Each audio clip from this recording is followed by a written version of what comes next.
Assalamualaikum warahmatullahi wabarakatuh.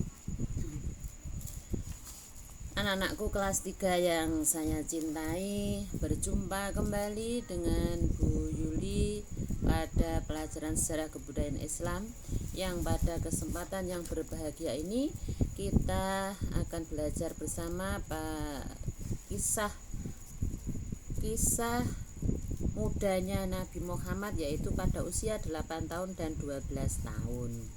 Tapi sebelumnya marilah kita panjatkan puji syukur kehadirat Allah Subhanahu wa taala, yang mana pada kesempatan yang berbahagia ini kita dipertemukan walaupun dibatasi dengan teknologi kamera media, tapi kita masih dalam keadaan sehat walafiat bersama keluarga kita masing-masing, sehingga kita bisa belajar menggali ilmunya Allah Subhanahu wa taala.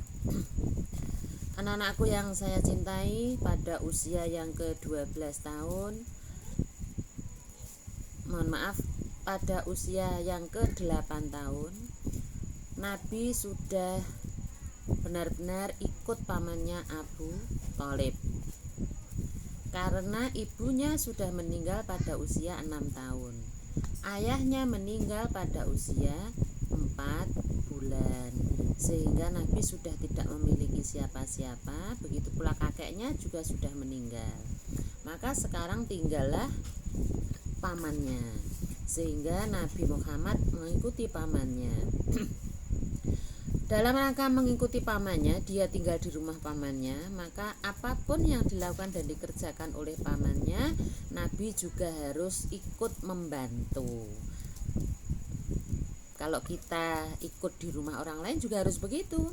Kita di rumah paman, kita juga harus membantu paman. Paman itu adiknya bapak, begitu. Paman itu adiknya bapak. Pak Lik. Nah, kalau sekarang atau Pak Lik. Anak-anakku, sehingga orang yang diikuti kita akan merasa nyaman karena kita mau membantu, gitu ya. Nah, ini kisah Nabi bisa dicontoh.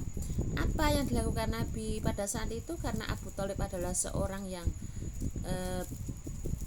peternak, atau pekerjaannya adalah berternak kambing, maka Nabi pun juga tidak segan dan tidak malu membantu pamannya untuk berternak kambing, menggembala domba-dombanya, ya. Setiap hari dia menggembala dombanya dan selalu bersikap dan menunjukkan sifat jujur kepada teman-temannya sesama penggembala kambing. Selanjutnya memasuki hari demi hari, bulan demi bulan, tahun demi tahun. Nabi sekarang sudah berusia 12 tahun. Berarti 4 tahun Nabi ikut pamannya menggembala kambing. Usia 12 tahun, Muhammad sudah tumbuh lebih sehat dan lebih kuat daripada sebelumnya. Suatu hari Abu Thalib akan bergabung dengan kafilah untuk berdagang ke negeri Sam. Negeri Sam itu adalah negeri tetangga sebelah dari kota Mekah. Kalau di sini adalah Boyolali, Klaten, atau Boyolali, Surakarta, atau Boyolali, Salatiga, atau Boyolali, Semarang. Nah, seperti itu.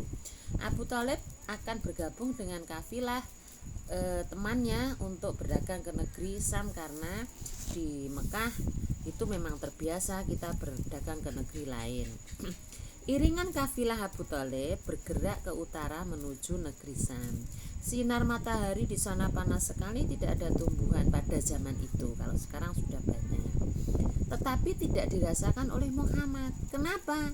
Karena Allah menjaga Muhammad dengan mengikutkan awan atau segumpal awan di langit di atas kepalanya Muhammad, selalu menaungi perjalanannya Muhammad.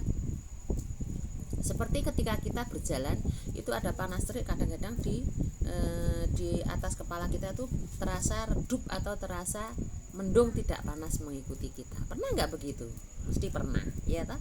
Kalau belum pernah, coba besok kalau panas itu diperhatikan, adakah mendung yang mengikuti kita. Maka kalau seperti itu kita mendapatkan anugerah sama dengan yang diberikan oleh Allah kepada Nabi Muhammad. Awan itu menarik perhatian oleh pendeta Nasrani yang bernama Bukhairah. Bukhairah adalah pendeta Nasrani yang sedang berada di biaranya atau rumahnya, rumah pendeta namanya biara di Busra, ya. Namanya juga pendeta, maka dia adalah seorang yang sangat ahli di bidang kitab atau mempelajari kitab Taurat dan Injil. Kalau di tempat kita namanya adalah seorang kiai. Kalau di tempat orang Nasrani namanya pendeta. Kalau di tempat Yahudi namanya apa ya?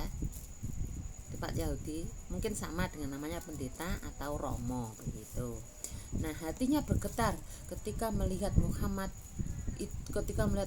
itu diikuti oleh di atasnya oleh segumpal awan yang ada di langit sehingga Muhammad tidak panas. Busra mengintip dari mana? Dari dalam biara. Ada jendela, kemudian dia mengintip begini di luar, ternyata di sana ada kafilah, yang kafilah itu diikuti oleh segumpal awan sehingga tidak merasa panas. Diampirkanlah kafilah itu di rumahnya. Kemudian Abu Thalib dan kafilah mampir ke rumahnya dan berkesempatan berbincang-bincang dengan Abu Thalib, pamannya Muhammad. Apa yang disampaikan Bukhairah pada saat itu kepada Abu Thalib? Beliau berpesan, "Hai Abu Thalib, bahwa jagalah anak ini jangan sampai dibunuh oleh orang Yahudi.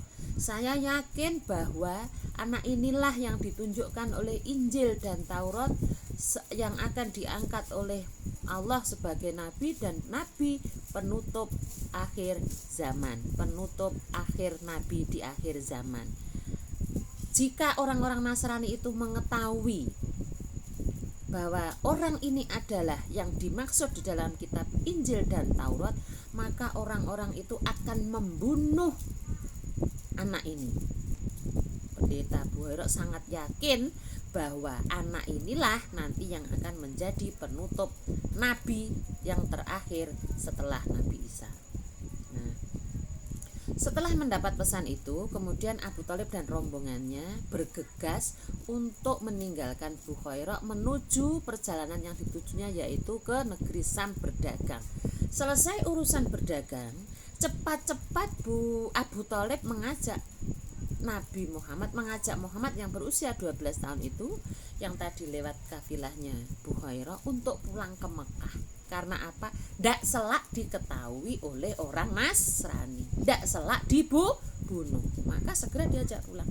Nah, peristiwa inilah yang dikisahkan dalam sebuah sejarah bahwa pertama kali Nabi bertemu dengan pendeta Nasrani, dan pertama kali ini pula lah orang Nasrani mengakui bahwa nabi yang akan menjadi penutup nabi di akhir sampai dengan nabi akhir zaman adalah Muhammad.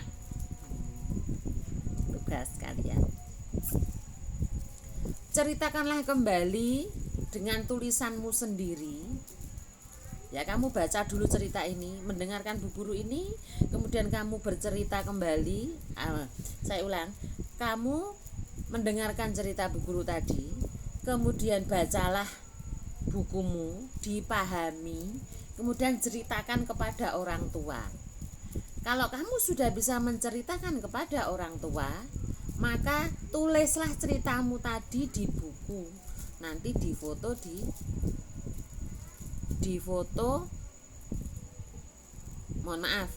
ditulis di buku, kemudian dibaca, yang rekamannya dikirim kepada Bu Guru. Saya harus mendengarkan ceritamu.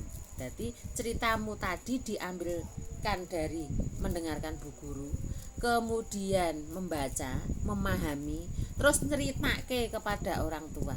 Nek wis mbok ceritake ditulis, nek wis ditulis dibaca, kemudian direkam, dikirim kepada Bu Guru. Terima kasih anak-anak, selamat memperdalam kisah Nabi pada usia muda sehingga kalian bisa mencontoh akhlak terpujinya Nabi, bagaimana hidup itu dengan serba kekurangan dan hidup berbaur dengan masyarakat. Selamat belajar, tetap jaga kesehatan. Kangen Bu Guru akan segera terobati jika kalian dan masyarakat kita tetap sehat dan kita akan segera masuk sekolah. Billahi taufik wal hidayah. Wassalamualaikum warahmatullahi wabarakatuh.